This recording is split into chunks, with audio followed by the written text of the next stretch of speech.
भैया आज किस तरीके का ये कार्यक्रम है? पूरे उत्तर प्रदेश में इस वक्त बेरोजगारी एक बहुत बड़ा मुद्दा बनी हुई है। नौजवान कभी एसएससी के पेपर लीक से परेशान है, कभी सिपाही के, कभी दरोगा के, कभी पीसीएसजे के, कभी लेखपाल के। हर मामले में पेपर लीक हो जाता है। बड़ी मुश्किल से एक नौजवान अपनी परीक्षा की तैयारी करता है। माँ बाप पेट काट के अपने बच्चे को पढ़ाते हैं, तैयारी करवाते हैं और फिर वो पेपर लीक हो जाता है। तो बेरोजगारी से कराह रहा जो नौजवान है उसको नफरत की दुकान में भारतीय जनता पार्टी भेज देती है कि आप इस नफरती एजेंडे में उलझे रहिए, रोजगार की बात मत कीजिए। एक काम ये होता है। रोजगार दो की जब हम बात करते हैं तो किसान का सवाल है। खाद की बोरी के लिए किसान आत्महत्या कर ले रहा है, लाइन में लग के मर जा रहा है। उसकी कृषि की लागत इतनी बढ़ गई कि उसको फसल का दाम नहीं मिलता, कर्ज के बोझ में दबा हुआ है। कृषि क्षेत्र में बहुत बड़े पैमाने पे बेरोजगारी बढ़ी है।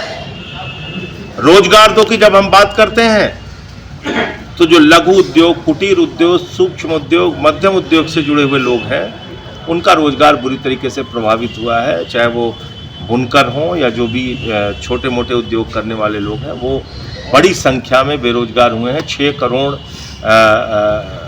सूक्ष्म, लघु और मध्यम उद्योग की इकाइयाँ थीं, कुटीर उद्योग की, जिसमें से करीब 3 करोड़ के आसपास बंद हो चुकी है 10 साल। तो हम लोग 31 अक्टूबर से सरदार वल्लभ भाई पटेल जी की जयंती पर प्रयागराज से अयोध्या तक पदयात्रा निकाल रहे हैं। रोजगार दो, सामाजिक न्याय दो। तो पहला विषय रोजगार दो हमने क्यों रखा है वो बता दिया।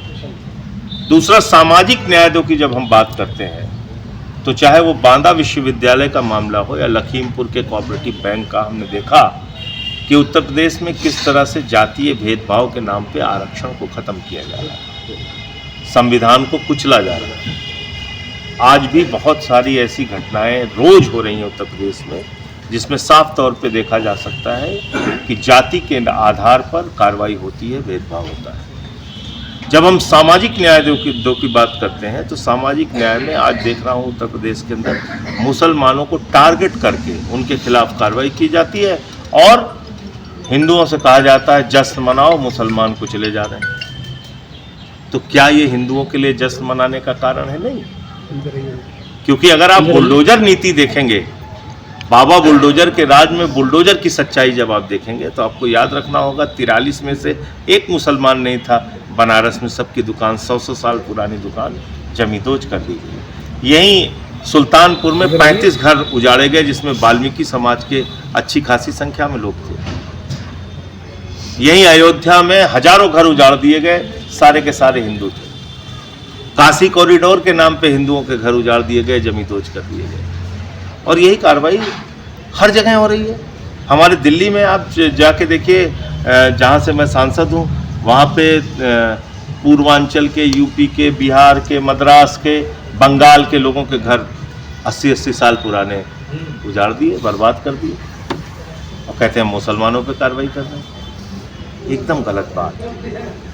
ये सिर्फ 5-10% मुसलमानों पे कार्रवाई करके 90% हिंदुओं को उजाड़ के बर्बाद करके वो सारी की सारी प्राइम लोकेशन पे जितनी ज़मीन है वो अपने दोस्तों को, अपने पूंजीपति मित्रों को, अडानी जैसे लोगों को देना चाहते हैं। तो सामाजिक न्याय दो आज एक बहुत बड़ा मुद्दा है। बरेली में क्या हो रहा है? अगर किसी ने अपराध किया, कानून की धारा के तहत उस पर कार्रवाई कीजिए। आपको सुप्रीम कोर्ट ने रोका है कि आप किसी के घर पे बुलडोजर नहीं चला सकते। योगी आदित्यनाथ जी की सरकार सुप्रीम कोर्ट के आदेशों की धज्जियां उड़ा रही है बरेली। बिना किसी नोटिस के, बिना किसी मुआवजे के, बिना बहुत आवश्यक होने पर ही आप किसी का घर तोड़ सकते हैं। उसके लिए पूरी प्रक्रिया का पालन करना पड़ेगा। ये सुप्रीम कोर्ट ने कहा है। हमारे चीफ जस्टिस साहब जो मौजूदा हैं उनका आदेश है। बावजूद इसके उत्तर प्रदेश में जब जिसके ऊपर चाह रहे हैं बुलडोजर चला दे रहे हैं। तो मुझे तो लगता है कि ये मानसिक दिवालियेपन का शिकार हो चुकी है सरकार उत्तर प्रदेश की, और मोदी योगी की जो डबल इंजन की सरकार है वो सत्ता के नशे में इतनी पागल हो चुकी है कि उसको हर जगह सिर्फ बुलडोजर चलाना ही सही दिखता है। वो कोई सार्थक कार्य, कोई अच्छा काम, कोई उत्तर प्रदेश में विकास का काम नहीं कर सकते, क्योंकि वैसे भी मोदी जी मानते ही हैं कि उत्तर प्रदेश के नौजवानों को गोबर से रोजगार देंगे, तो हम लोगों को गोबर से रोजगार देने के काबिल समझते हैं, तो उसी हिसाब से वो काम भी कर रहे हैं। यात्रा बहुत बड़े उद्देश्य और मकसद को लेके है। 31 अक्टूबर से 15 नवंबर तक चलेगी। इसमें हम लोग प्रयागराज, प्रतापगढ़, सुल्तानपुर, अयोध्या, ये सारे ज़िले हम लोग कवर करेंगे, और 15 नवंबर को इसका समापन सरयू घाट पर संगम से सरयू की ये यात्रा है जो करेंगे। सर, ट्रम्प का जो टैरिफ लगा है उसके बाद वो अभी उन्होंने H1 वीज़ा पर भी लगा दिया। इसके बावजूद जिस चीन के साथ हम लड़ रहे थे, अचानक भारत सरकार का चीन की गोद में बैठ जाना, और इस चीज़ को किस तरीके से देखते हैं, भारतीय अर्थव्यवस्था पर क्या प्रभाव पड़ने जा रहा है? देखिए, मोदी जी की हालत ये हो गई है कि इनको दोनों तरफ से लतियाया जा रहा है। कभी अमेरिका वाला लतियाता है, कभी चीन वाला लतियाता है, और इनकी अपनी कोई इज्जत, कोई स्वाभिमान और सम्मान की बात अब नहीं बची है। इन्होंने भारत के स्वाभिमान और सम्मान को गिराने का काम किया। आप सोचिए, पहलगाम की घटना के बाद सीज फायर कौन डिक्लेयर कर रहा है? अमेरिका का राष्ट्रपति ट्रम्प। ये 144 करोड़ हिंदुस्तानियों का अपमान है। कितनी बार उसने धमकी दी? 45 बार।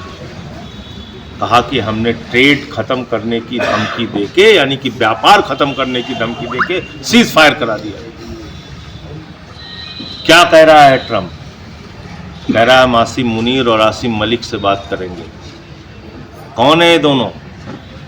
एक पाकिस्तान के सेना का अध्यक्ष और दूसरा ISI का अध्यक्ष। उसके साथ बैठ के डिनर करता है ट्रम्प। फिर क्या कहता है निकल के बाहर? I love Pakistan. ये किसका बयान है? ट्रम्प का बयान। 50% टैरिफ हिंदुस्तान के ऊपर लगा दिया, दवाओं के ऊपर 100% टैरिफ लगा दिया। हिंदुस्तान को रोज बर्बादी का कोई ना कोई तोहफा दे रहा है वो, और हम बोल नहीं पाते। एक शब्द हमारे मुंह से आवाज़ नहीं निकलती। हमने हिंदुस्तान के काटन से जुड़े हुए, कपास से जुड़े हुए किसानों की ज़िंदगी बर्बाद कर दी। 11% आयात शुल्क था, उसको हमने घटा के 0 कर दिया। वो 50% टैरिफ कर रहा है, हमने 11% से घटा के उसको 0 कर दिया। यही हाल चीन का है। गलवान घाटी में जब हमारे जवान शहीद हुए, भाजपाइयों ने एक नौटंकी किया, ड्रामा, बहिष्कार चीन, बहिष्कार चीन, बहिष्कार चीन। कह रहे थे नहीं कह रहे थे? जो कर्जा लेके हिंदुस्तान का नौजवान सैमसंग की दुकान खोल हुआ था, उसकी दुकान तोड़ रहे थे। भाजपाई पागल इतने हैं कि दिमाग में अकल नहीं है। और 39 लाख करोड़, 39 करोड़ नहीं, 39 लाख करोड़ रुपए का व्यापार भारत ने, मोदी जी ने चीन के साथ किया है गलवान घाटी की घटना के बाद।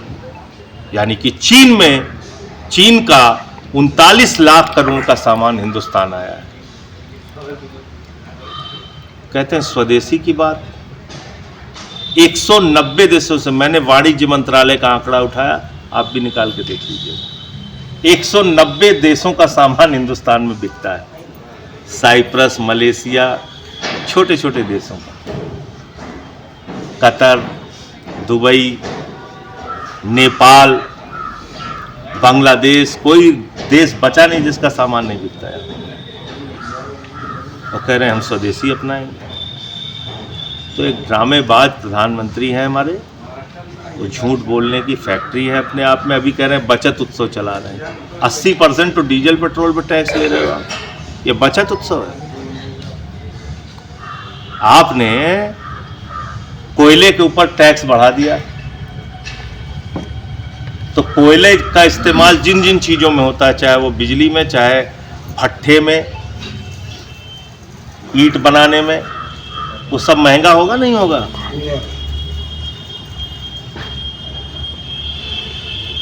तो डीजल महंगा, पेट्रोल महंगा, कोयला महंगा,